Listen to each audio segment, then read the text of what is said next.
We all love watching hockey, but wouldn't you love the chance to win some money while watching it?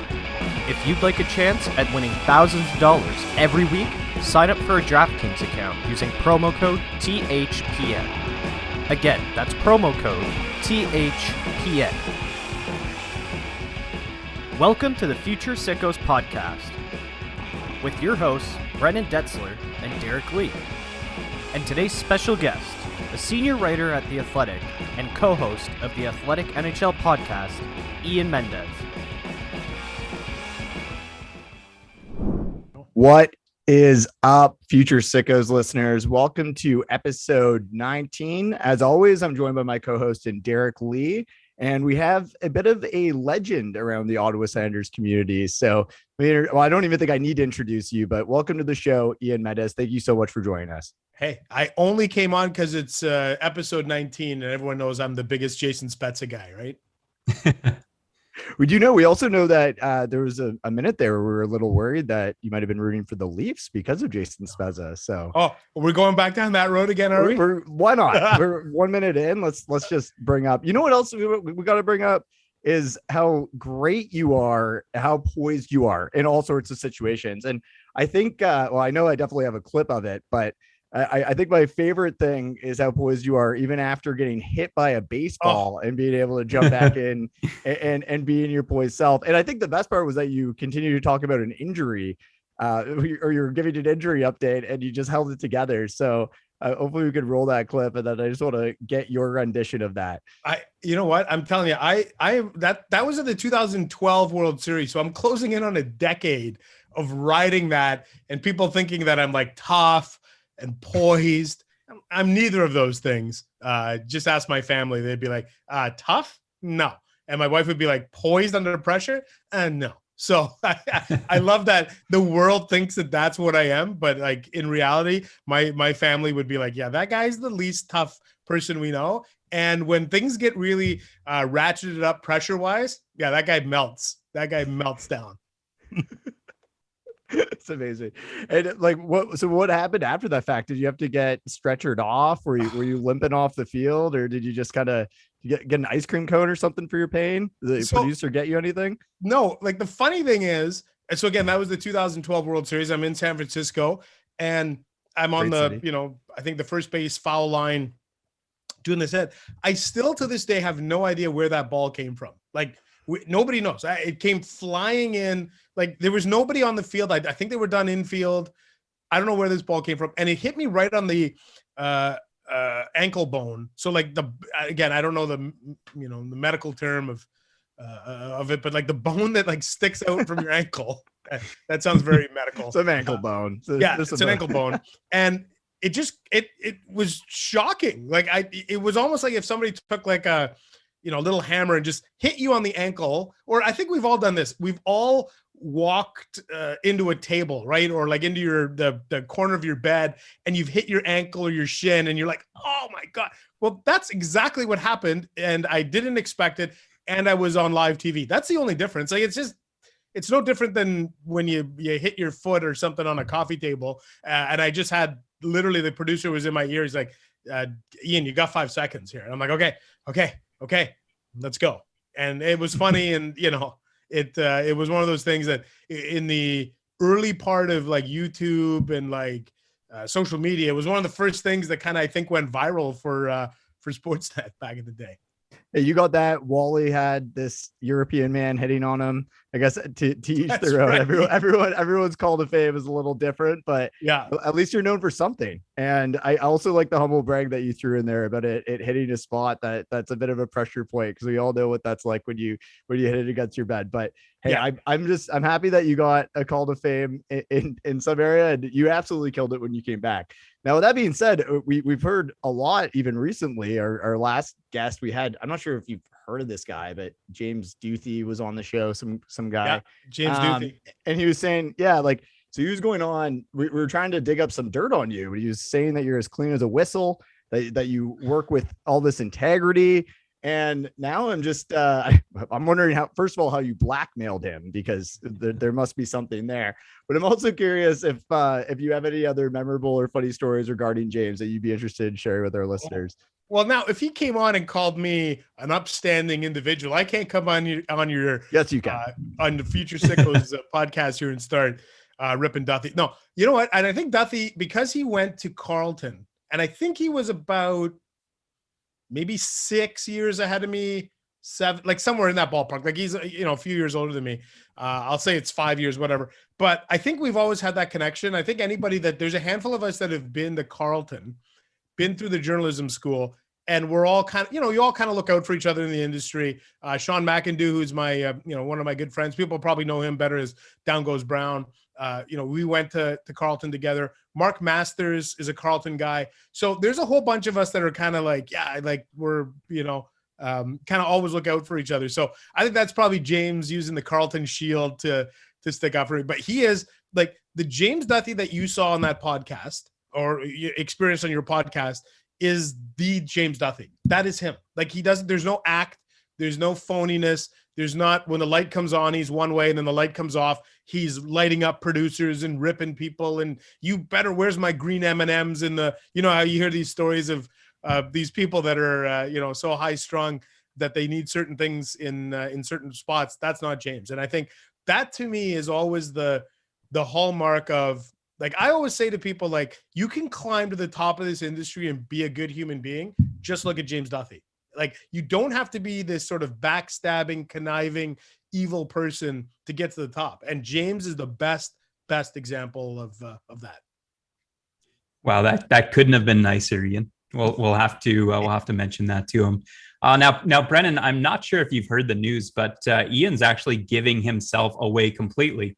Apparently, the winner of the Athletic hockey pool is going to get to be you, Ian. I'm not sure how you plan on pulling this off yet, but any advice for the lucky winner? You make one typo on, you know what? And I thought about deleting this.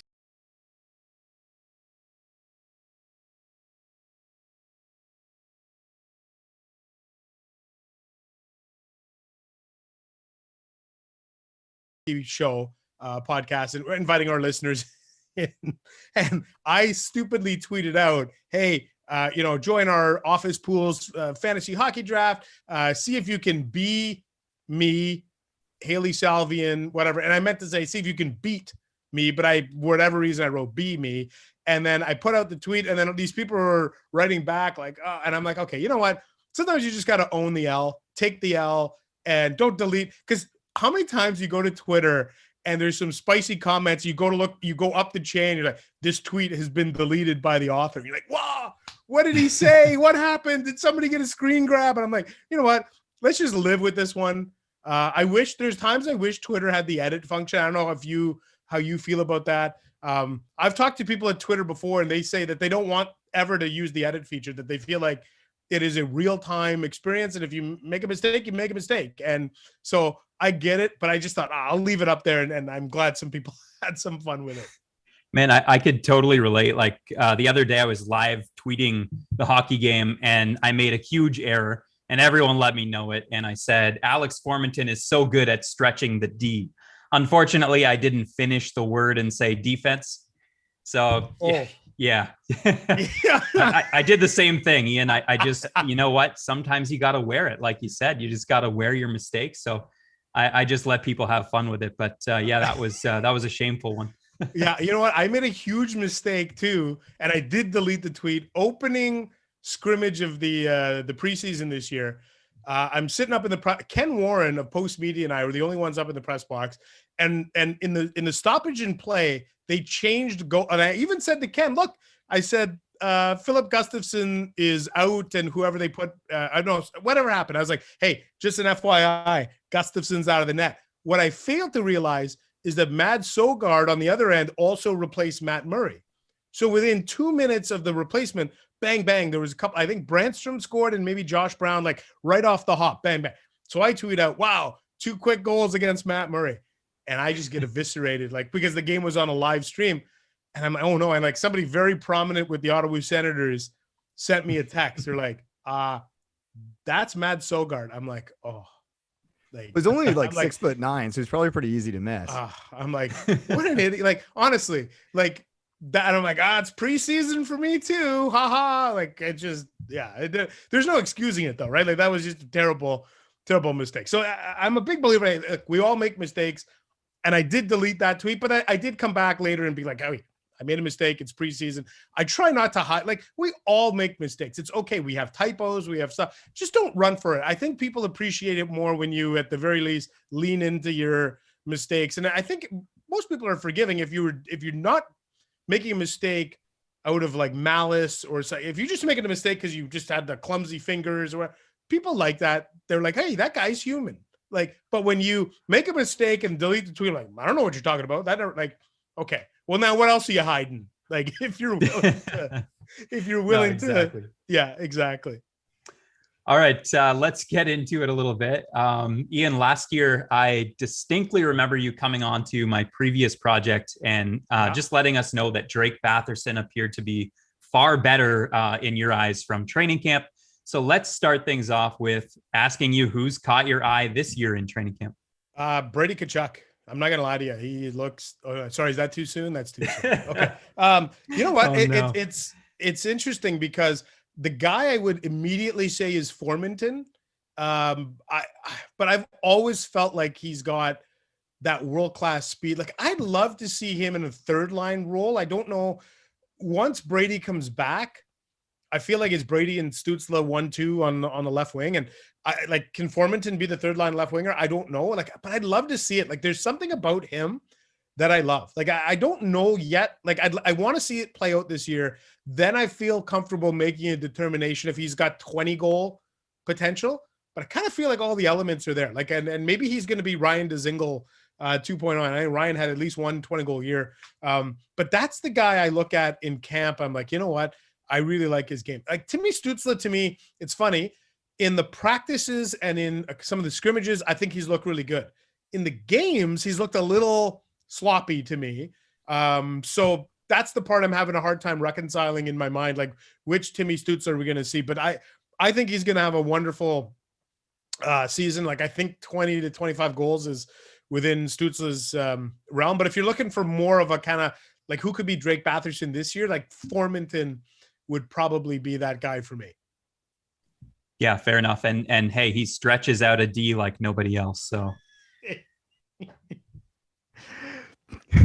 I don't know how to follow that, but so with Formenton, something I'm curious about, Ian, you just mentioned now that you feel he's maybe best suited kind of as that third line left winger. And I'm curious how you feel he's fit on that Norris Brady, or that, well, I guess it is that Norris Brady line, but that Norris Batherson line kind of filling in for Brady.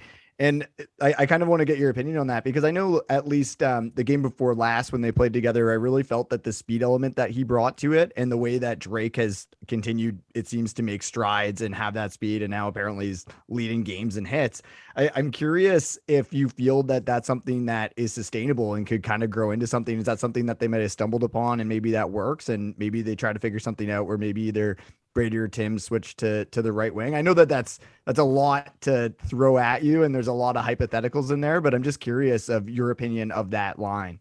Yeah. And I think what's interesting too is that, like, we're going to see on Thursday night when they play, Timmy Stutzle is going to be in that role with Norris and Batherson. And to me, that's going to be interesting because, like, if you're in DJ Smith's shoes, what do you do on opening night? And I hate that we're even contemplating this, but what do you do if Brady Tkachuk's not there on opening night? What's the best way to deploy your six best forwards? And I'm looking at this and I feel like if you put Stutzle with Norris, Batherson, is that all of your eggs in one basket? I kind of feel like it is. Like, if it were me, I would go opening night because I thought Formenton looked really good with Norris and Batherson. I go Formenton, Norris, Batherson, Stutzle, Pinto, Connor Brown. That's what I would do. But I understand what DJ Smith is saying in maybe putting Nick Paul with, Shane Pinto and Connor Brown. He kind of wants, he's called it an identity line. Like, I get it. That's the one guy in all of this, DJ Smith, I feel terrible for, because he's ready to go. And I think he's got this program in a really good spot on the ice, but he's going to be potentially shorthanded on opening night. So it's about where can you put the pieces? But I think ideally, at the end of the day, if Formenton looks pretty good, I think it does open up a conversation of, and Stutzle would be the guy that maybe you could swing eventually to the right side. That's the guy I think you could play on his off wing more so than Brady. That's the guy I would think, okay, if you want to elevate Formenton, maybe shift Stutzle over. Connor Brown moves down to a third line role with a Nick Paul, and that looks pretty good too.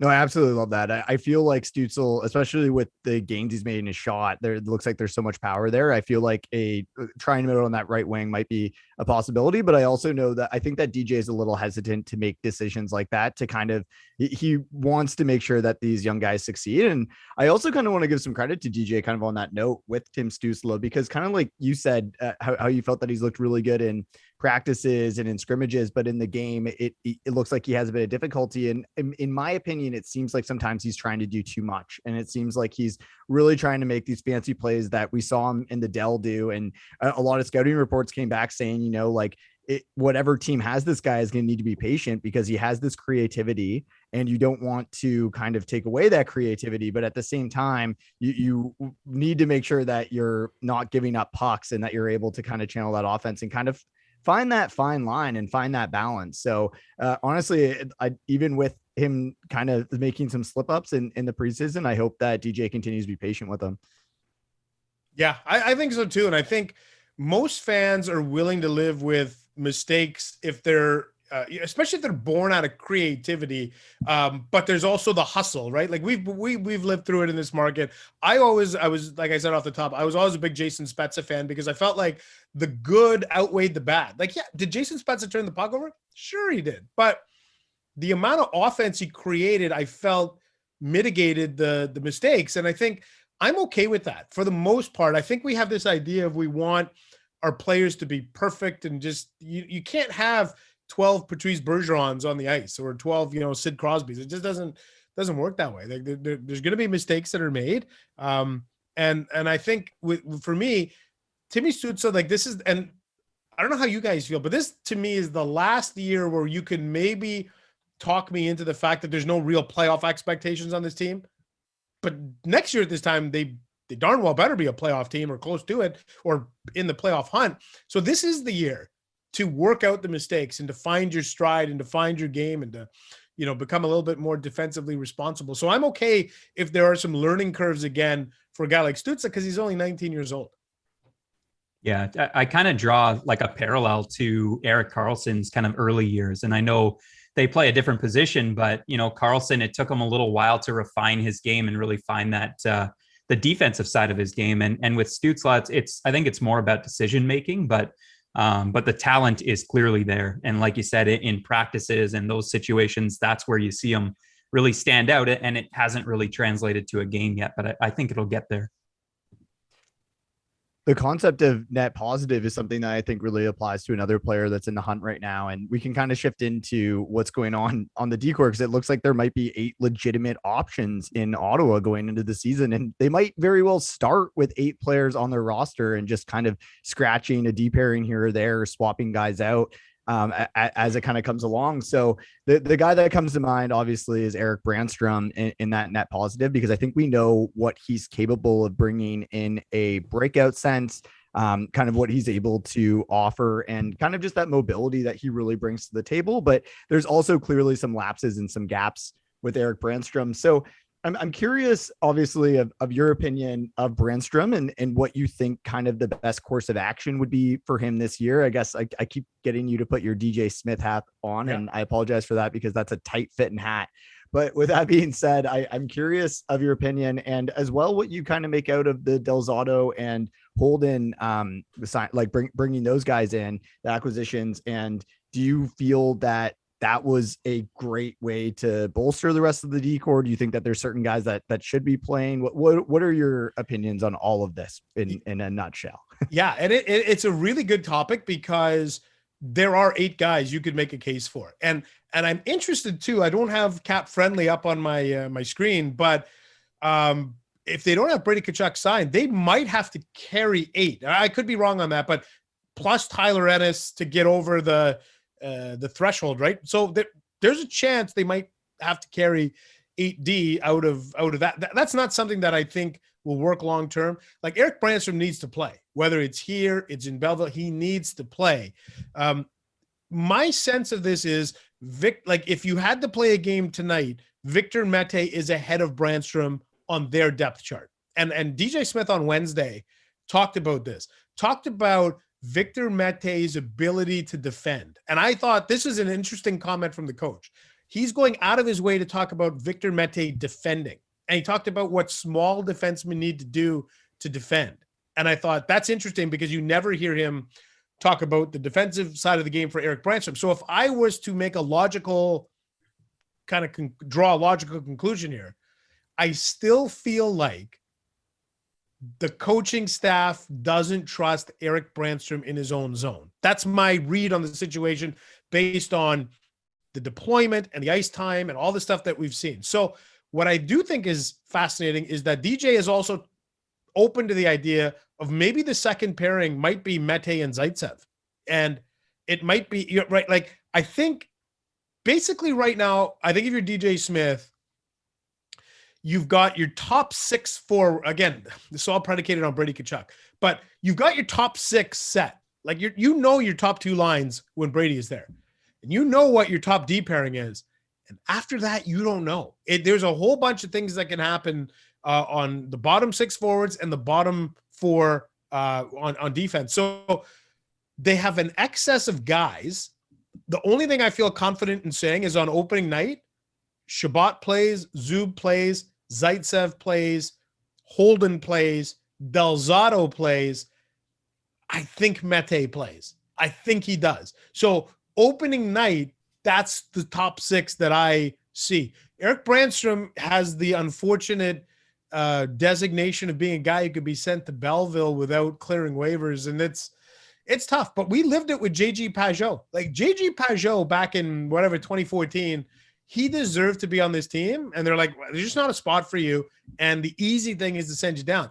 But what John Gabriel did was he went down. And I remember Luke Richardson telling me all the time, JG Pajot is 5'9", but he plays like he's 9'5". That always stuck with me. And Luke was like, at one point, Luke, I think, just basically went, he's like, guys, he's too good for this league.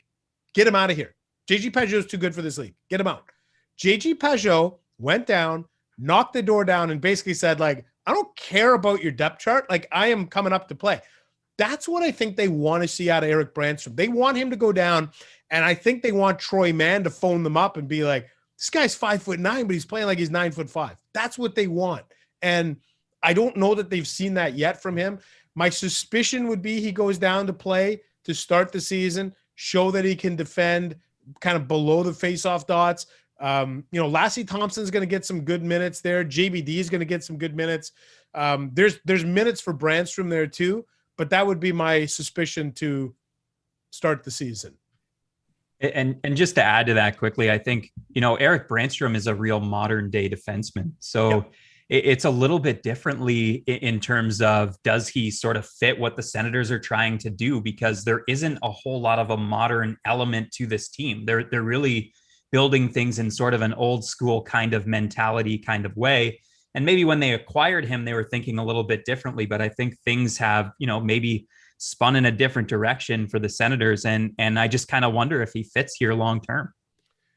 It's no different, I guess, in some ways than Logan Brown. Like Logan was like, when they drafted him, it was, this guy's going to be silky smooth, legit number 1 centerman. And then as time went on, it's like, this is a, square peg in a round hole. It was never going to work because the stylistic discrepancy was too great. And you bring up an excellent point. Like they want an identity of like kind of being tough to play against, which I'll be honest with you, I actually don't hate it. Like just as long as there's enough talent to get you to the Stanley Cup playoffs and the goaltending, I wouldn't want to see the Ottawa Senators in the Stanley Cup playoffs.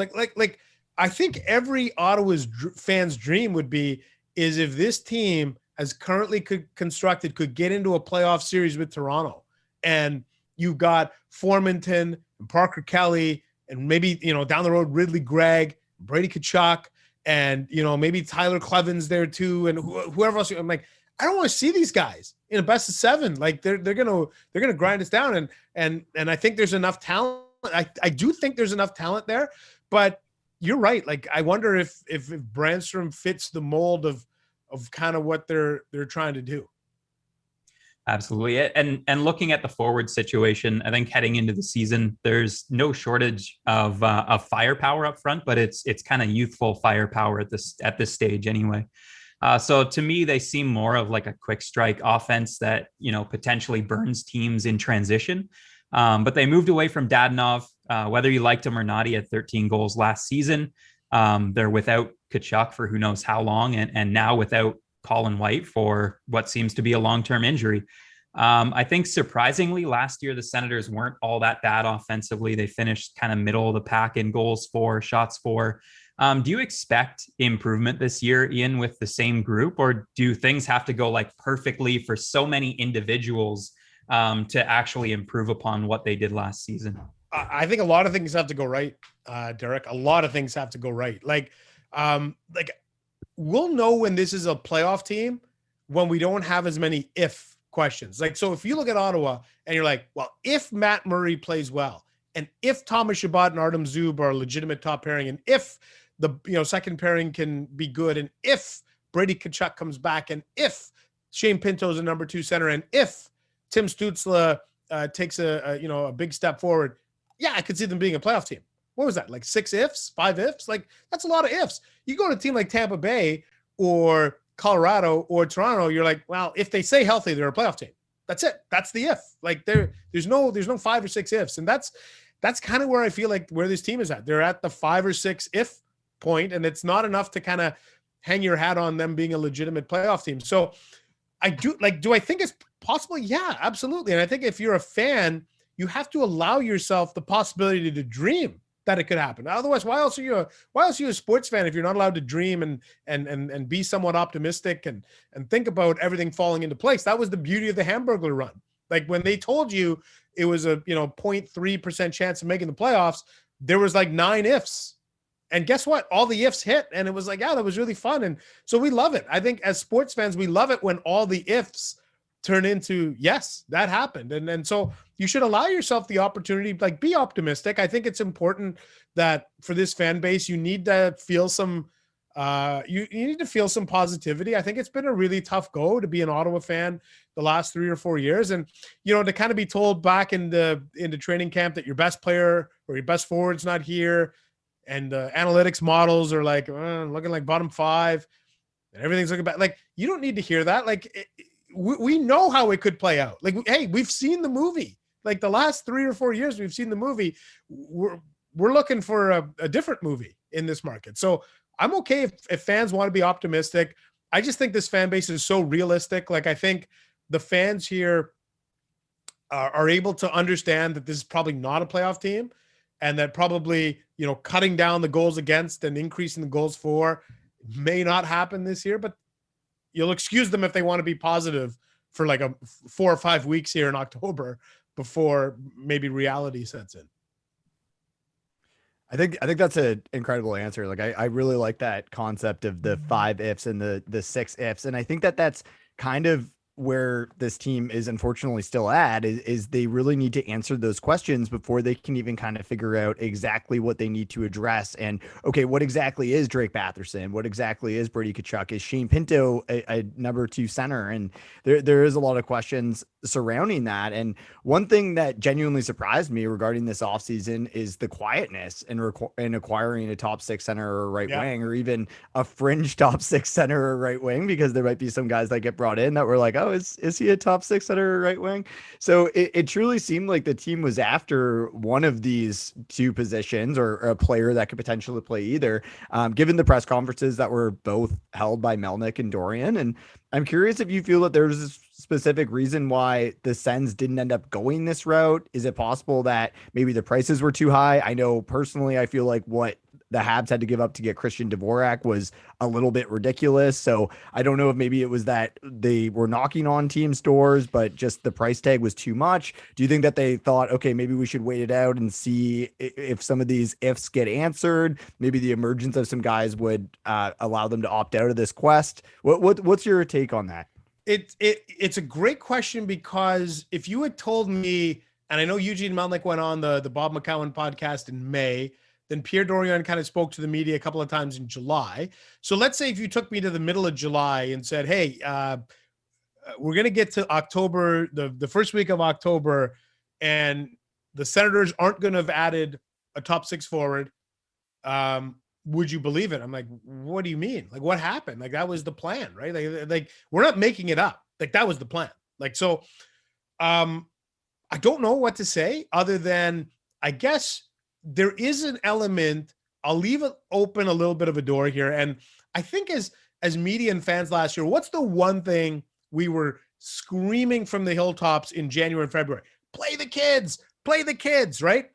So now all of a sudden in the offseason, all of us, the play the kids crowd, we're like, add a veteran. Like, and it's like, okay, well, which is it? Right. And we're like, well, can it be both? Like, so I think what is happening here is maybe this is the wish that we had in January, was like, they should have just played, Norris and Batherson and Tkachuk. That should have been the first line all along. And they should have played Artem Zub, and they should, like, all the stuff that we kind of learned throughout the course of the season, we're like, they should have learned it right off the hop. So maybe this year it is Shane Pinto's the number 2 guy.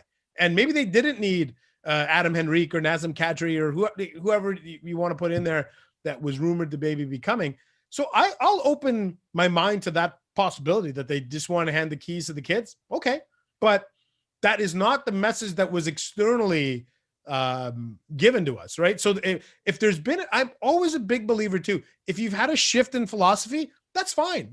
Like, just because you said something in May doesn't mean you can't change your mind, but at least tell us that you've changed your mind. It's the same thing with their sort of window for contention. If you go back and read the press conference or the press release from February of 2019, the infamous, we will be all in for 5 years of unparalleled success, 2021 to 2025. Well, we're in 2021. Now, if you came and told me, hey, pandemic kind of altered some things for us, and, we're going to shift the goalpost. Okay, I get it. Like, stuff happens. Like, okay, but just be transparent. I think fans crave transparency. And I understand why you can't be transparent on everything. Like, if you're going to trade a guy, you're not going to telegraph that to the world, but just be a little bit more transparent. And I think fans would relatively be happy with the direction of things. But you're right. I thought they would have added a forward by now. They haven't, but I guess maybe there's a chance before the regular season starts that they might go out and do something with a cap crunch team. Well, there you go. There's always irons in the fire with this franchise, and that's what they like to say. But moving forward, Ian, the Sens kind of hit their stride, I guess, late in the season last year. They went 9-2-1 down the stretch, but at the same time, they weren't really playing with any pressure, and you can argue that they were feasting on some injury-riddled teams like the Canucks. Was that a sign of things to come for this group, or was that more just a sign of a team playing loose? Again, we're going to get that question answered probably in the first 4 or 5 weeks of the season, where they're not playing just the Canadian division, but they're also playing at home for, like, I don't know if it's 9 of 13 to start, something like that. Like, they play like a bunch of home games. If it's not 9 of 13, it's something like that. To me, that's going to be the real tell on this team. You would have had last change, the ability to manipulate your lineup at home, all the things that you would have said you wanted. Let's see where this team is at after 12 games. And I think we'll have a better idea if the 9-2-1 run at the end of the year was a mirage. Was it a predictor of things to come? I think we'll know after the first 12 games. Like, okay, last 12 games, awesome. That was great. Give me the first 12 games of this season. It's a great question. And I think that's something that we're so eager to see, or maybe eager not to see, depending on what the result is. But I know watching the preseason, it's a question that's definitely in the back of our mind. And is it fool's gold or what exactly it's going to turn out to? But I think looking at it, it is really clear that the team has a bright future, and there's a lot of kids on it that have a bright future. With that being said, I don't think that it would be a proper preseason coverage this year if we didn't dig in a little bit to the stalemate that is currently going on with the Ottawa Senators and Brady Tkachuk. So, Ian, I know that you probably are tired of discussing this, and I kind of want to play on your article that you wrote or that was published today, because I think that it told a really great story of why Brady signing a bridge deal is not necessarily indicative of him not wanting to be here long term. And I think that there is a divide that happens really quickly among, okay, are we on the player side here? Are we on the franchise's side here? And it doesn't maybe necessarily need to be that way. So first off, we'll get into what do you expect in terms of length and dollar amount when this is ultimately settled. But I also kind of want to get your perspective on why a bridge deal isn't such a bad thing. Yeah, it's it's a tough one. And I don't get tired of talking about it, because listen, this is what I do for a living, and I'm fortunate enough to be able to do this. So I'm okay to talk about the Tkachuk stuff wherever people run into me. I think it's utterly fascinating. And again, if you would have told me in June, July, August, I was the guy, if you go back and read my stuff, I was always like, he's going to miss some training camp. Like, I was trying to prepare people, don't freak out. But now I kind of feel like I'm giving people permission to kind of like, you can go ahead and have a little, like a mini freak out. Like, it's October, the middle 6th of October. We're a week away from the regular season. He's not signed. Yeah, I think we need to open up our mind to the possibility he's not going to play opening night. And that's really disappointing. And it's disappointing for the fans. It's disappointing for the organization. It's disappointing for the Tkachuk. There's nobody that comes out ahead here. Nobody comes out ahead with Brady missing regular season games. Nobody. So that's really disappointing to me, that the fan base would have to potentially go through this. I think in our mind, we thought this is a conversation that we'd be having in 2024 or 2025, maybe after a bridge deal. Oh my gosh, does he want to stay? Can we convince him? Look, I'm a believer in bridge deals are okay. Like, don't freak out if in the next 72 hours, Brady Tkachuk signs a 3-year deal at, $7 million or whatever it is, 7.5, whatever the number is. First of all, another thing I want to hammer home, and I left this out of my column, and I guess in hindsight, I always felt like I should have put it in there. I see people quibbling about how much you give Brady Tkachuk. You give him 8.5, that's too much. Folks, this is a floor team. You could give this guy, in theory, $12 million in his bridge deal, and it wouldn't matter. Where it would matter is for his next contract. But like, for the here and the now, in the year 2021, can we not talk about them being a cap team? Let's just talk about them being a floor team. That's what they are. Let's deal with the reality of the situation. They're a floor team. So I'm not overly concerned about, like, I want to get to a point where we're talking about, oh my God, they're not going to be able to keep everybody. I'm like, okay, great. Let's have that conversation, but we're not there yet. So let's keep the focus on the fact that they need Brady Tkachuk signed by opening night. To me, they do. So if you got to get him in here on a 3-year deal, get him in here on a 3-year deal.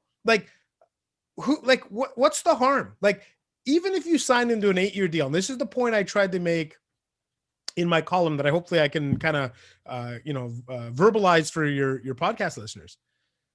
If he signs a 7 or an 8-year deal today, there's nothing precluding him 3 years from now, if the direction of this team isn't where he thought it was going to be, from saying, I'm out, get me somewhere else. And I can't stress that enough, because every contract, and this is what I put in, every single player who has ever signed a long-term contract with the Ottawa Senators has never reached the end of that contract. Now think about that for a second. Erik Karlsson, Jason Spezza, Bobby Ryan, Danny Heatley, Mike Fisher. I don't know who else I threw. I think Turris was in there, maybe MacArthur, whatever. Anybody who's ever signed a 5-year contract with the Senators post-lockout has never reached the end of that contract. Think about that. Like, we're in such a rush to get this guy locked up. Like, look at Colin White and where that's headed. Unfortunately, it feels like maybe there's not going to be a guy that gets to the end of that contract. And I feel terrible because his shoulder injury might push him down that road. I can hear the whispers, and they get louder, about Thomas Chabot. Sometimes, I don't know. Like, this is what happens when you sign an 8-year contract. The pressure ratchets itself. Ratchets. I can't even say ratchets. Is that right? Ratchets? Why does that sound weird? the pressure ratchets up. Man, you're the writer. I don't know. I used to be on the radio, but apparently not. But you know you what I mean? Say it like, on here. Yeah. You know what I mean? Like it just feels like you sign these guys to these long-term deals, and at some point they all ask to get off the ride. And so that's my point. Like, don't just assume because Brady Tkachuk signs for 8 years, he's here for 8 years. At some point in the first 2 or 3 years, there's going to be a checkpoint. So to me, this is a safety mechanism for both sides. Like, if you got him for 3 years, after 3 years, you're like, okay, maybe it's not working out. And maybe we do have to move him. But don't make the same mistake you made on Stone, where you sign him to the 1 year and then he walked out the door. Then we have that discussion in 3 years from now. But if in 3 years from now, you're having the discussion of whether or not this is headed in the right direction, then there's something bigger going on than just Brady Tkachuk, right? Like, that's my issue. Like, so sign him, get him in here because it's so important to get him in for now, and worry about the long-term stuff in 3 years from now. And guess what? At that point, you're going to have a better idea of what Tim Stutzle is, or maybe what Jake Sanderson is, and maybe what Josh Norris is. And all these things that you don't know about now, maybe you'll know about them then. And I just want to say on that, like, I think that we can look at it from both sides and also say that that's 3 years where there's an opportunity to prove to Brady that this is a team that is going to be legitimate and going to be in contention. And I mean, personally, I believe that. Like, I think that they have built the foundation of something that has the potential to be incredible. I don't know that that's necessarily going to be the case, because you never know. I thought that Edmonton would have been incredible by now, given all the picks that they have. And I mean, maybe this year they will be. But with that being said, like, I genuinely think that 3 years is kind of like a prove it opportunity, and it kind of makes a lot of sense. And I really like the idea of him being interested in a bridge deal does not mean that he doesn't want to be in Ottawa. And I know that there's been a lot of links to being a best man without a shirt at Mark Stone's wedding or whatever it might be. And there's a lot of hard feelings that come up because we're an emotional fan base. And I think that one thing that we need to kind of keep in mind is that the Sens have done a lot of things to make Brady want to stay here. And Brady hasn't really come out and proven for any reason that he doesn't want to be here. Like, there really isn't a lot to go on that ground. So it's one of those things where I think that it's easy to overthink things, especially when there's a lot of things that have gone on in the past and a lot of things that come to mind. But it's just one of those things where if this was another franchise, this mindset wouldn't be happening. We wouldn't be going down these roles and these rabbit holes. And I'm sure there's some element of truth to it, and like some element of a justification of being worried. But at the same time, I think that sometimes we kind of just have to see it at face value and accept what it is. Yeah, and that's important. Like, Brady Tkachuk loves his teammates. I think he loves playing for DJ Smith, and I think he loves the city. Like, it's like there's nothing here to suggest he doesn't want to be here. But I will also point out that if at some point down the road it's his dream to play with his brother or to play in his hometown, like, we can't hold that against him, because just take yourself back to when you were 9 or 10 years old. Like, maybe I don't know, like, maybe these guys had bunk beds and they were like with, like, you know, under the covers with flashlights, like, oh man, would it be cool if we played in the NHL one day? Like, I don't know what kind of brotherly bond they have, but it sure as heck seems like it's pretty strong. And who am I to sit here and you know, if somebody's dream was to play in their hometown and play with their brother, boy, I don't know. That's a pretty cool story to me. Like, there's nothing wrong with that. It's not a slap in our face. Hey, listen, you're an athlete that only has a certain amount of control over your career. And to me, signing a bridge deal gives you the most amount of control. Like, don't look, I guess my point is, Ottawa fans, this has never been about you. Like, no one ever feel like the guys love playing here.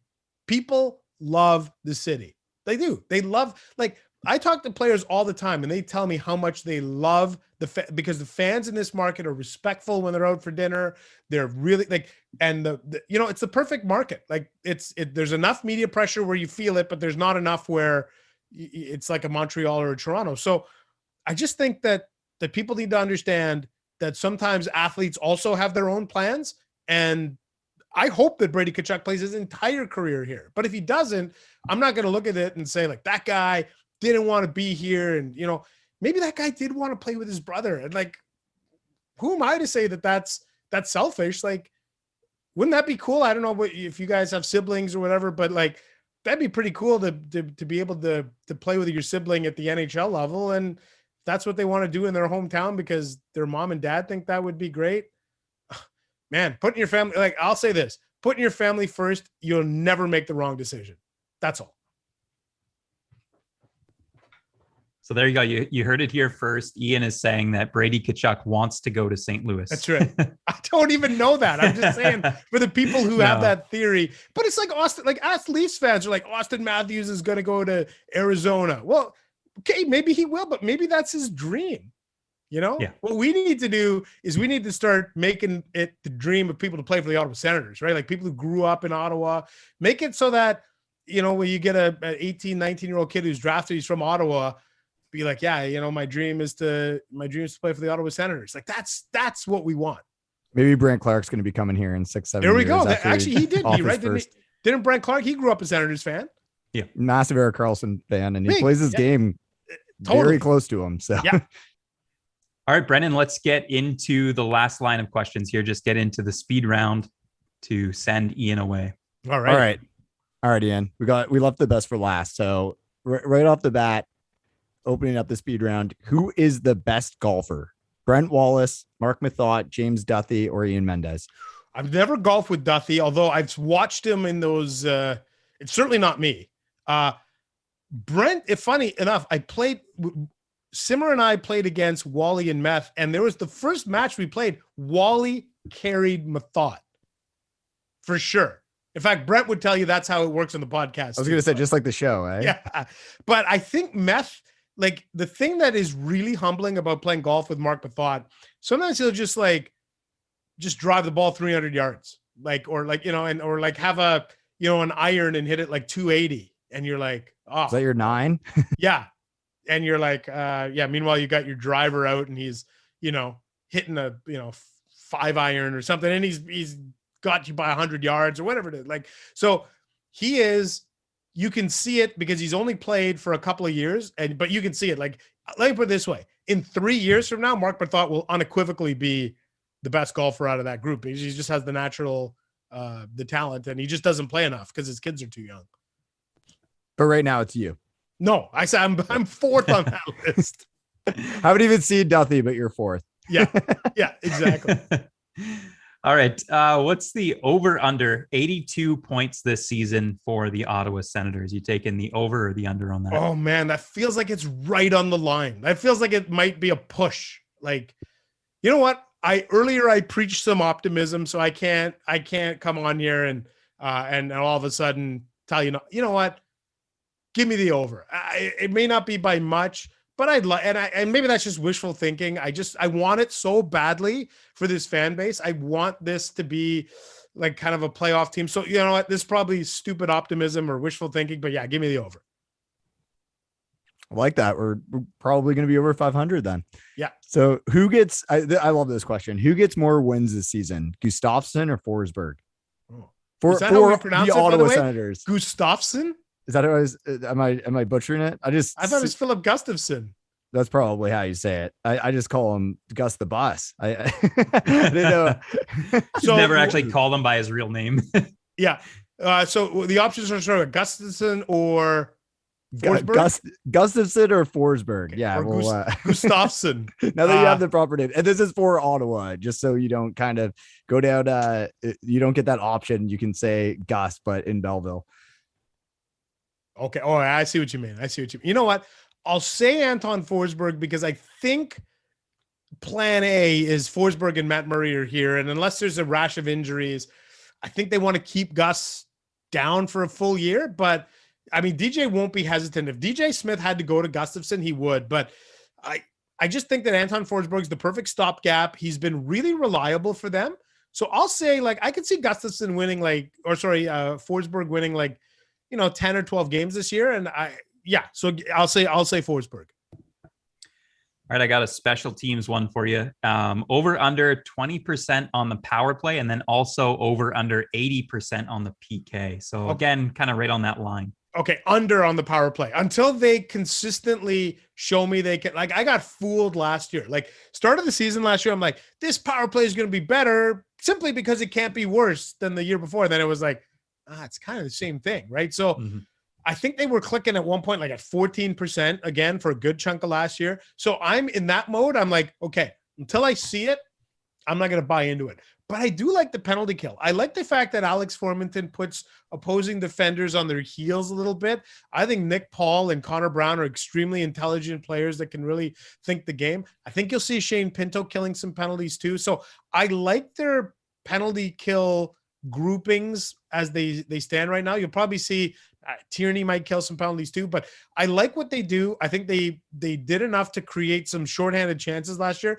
I don't mind them going over 80%. A lot of it will be predicated on the goaltending too, but I like, if you're asking me which is more likely, I think it's more likely that the penalty kill is over 80 than the power play is over 20. Fair.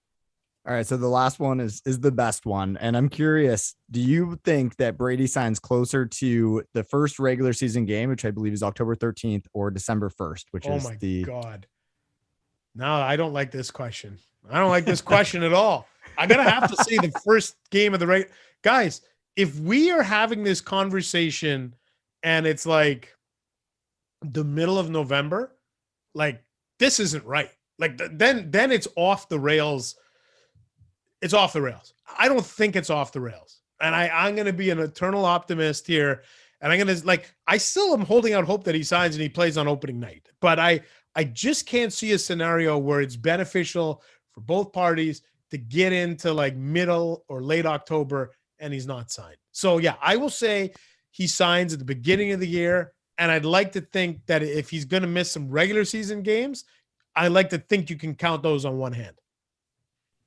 Love the optimism, and yeah, hopefully we don't get into a William Nylander type situation here, because that was a brutal year for him. Like, you could just tell that he was never really quite brought up to speed. So yeah, and it hurt his perception with the fan base too. Right, there was people that felt like Willie held out, and he, So anyway, so I just don't want that. I just don't want that for the fans. That's all. Like, I just look at this from a fan's perspective, and the season ended with so much promise. I just want it to start with.